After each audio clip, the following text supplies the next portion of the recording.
Have the talent and that you're going to win the title, but like it kind of sucks watching these games because the quarterback play is terrible. There's a reason that none of these guys are getting drafted in the first round of the NFL draft. There's a reason that like this is an issue and that we don't like it. And there was a reason that, I mean, the LSU Alabama national title game with Jordan Jefferson under center for, or was it Jordan Jefferson, right? Wasn't that the guy's name?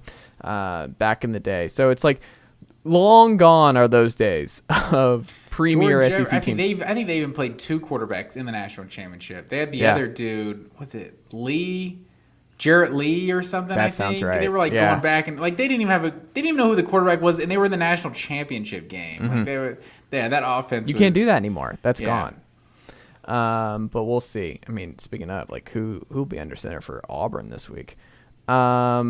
Matt Green, next up, we've talked about this game a little bit. Arkansas A&M. We had the all-time doink in this one. You don't see a doink. Never seen it. Never seen anything like that. I was paying more attention to Buckeyes Wisconsin in this one. So I watched A&M Arky back a little bit this morning. But what did you see? I feel like you paid closer attention to this one because it just looked like another mess, like a crazy defensive touchdown for A&M that saved them. I came away just thinking, how did A&M win? Like, I just don't feel like they were the better team at any point. Yeah, but like you said, that KJ Jefferson, that fumble on the goal line, like that's going to put them up 21-7.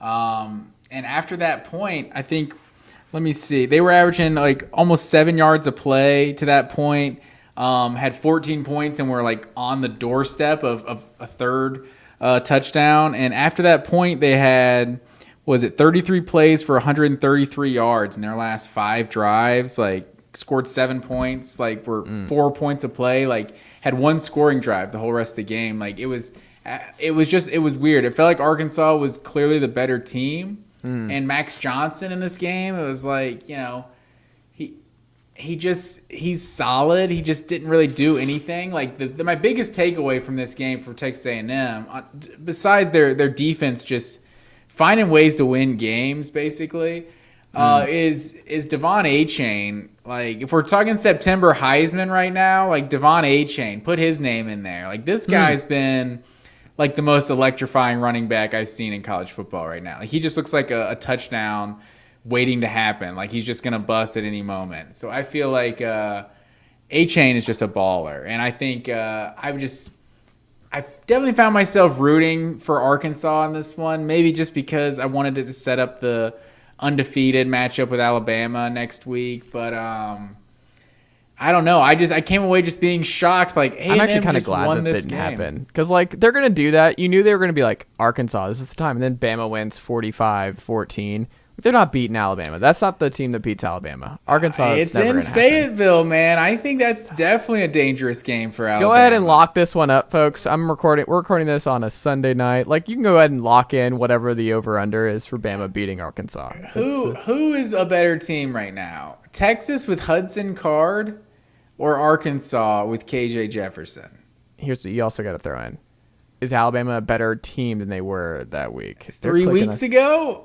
Are they? I mean, got Vandy over there to beat 55-3 there. Oh, speaking of, yeah, Vandy. What do we learn from anyone beating Vandy 55-3? Hey. Also, shout out to Vanderbilt. I'm glad you brought that. I have a note for that game.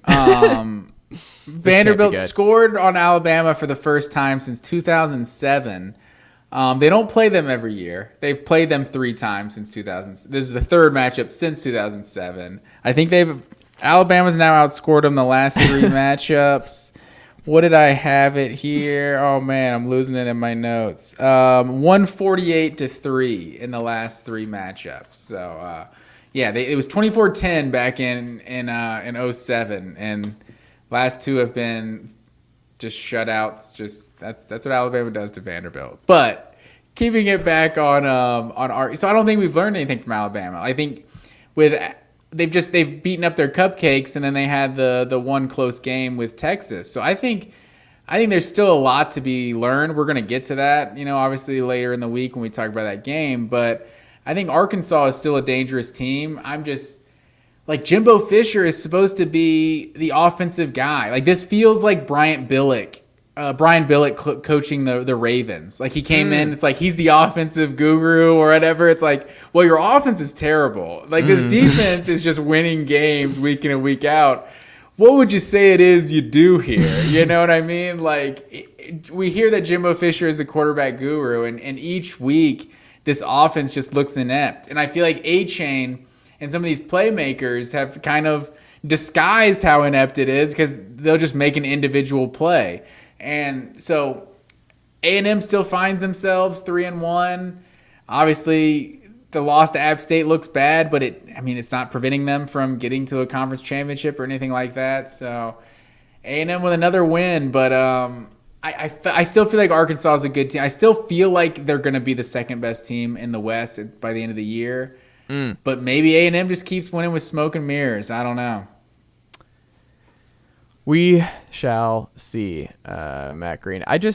Max Johnson, also undefeated as a starter since taking over. Your guy, Max Johnson. We'll get to it. There's another thing, too. So Arkansas, I forgot who had this. Arkansas outgained A&M in total yardage, 415 to 343.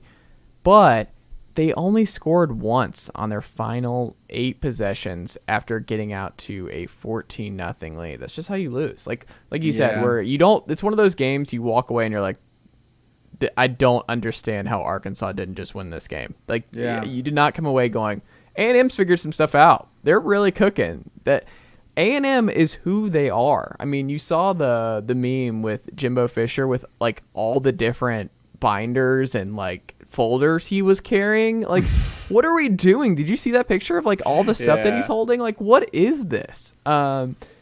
It's just not going to happen. Like, the offensive explosion is not happening. Like that, we can move on. Like, that's not happening at least this year. If they win, they deserve credit for being like, we're not going to be the Haynes King business anymore. We're not going to be in the let's see what happens when we throw this high ceiling guy out there and try and do stuff. No, we're going to do Max Johnson, who's just going to do just enough. He's not going to kill us.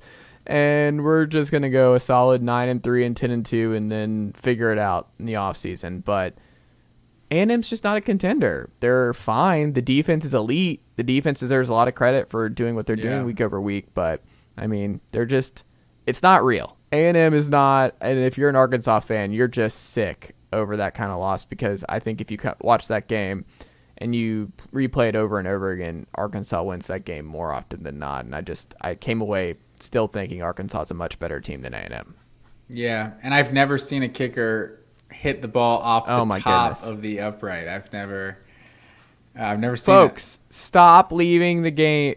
College coaches especially, stop leaving the game to your college kickers. Like, just stop. Like, we gotta stop doing it. Like, this kind of stuff is just par for the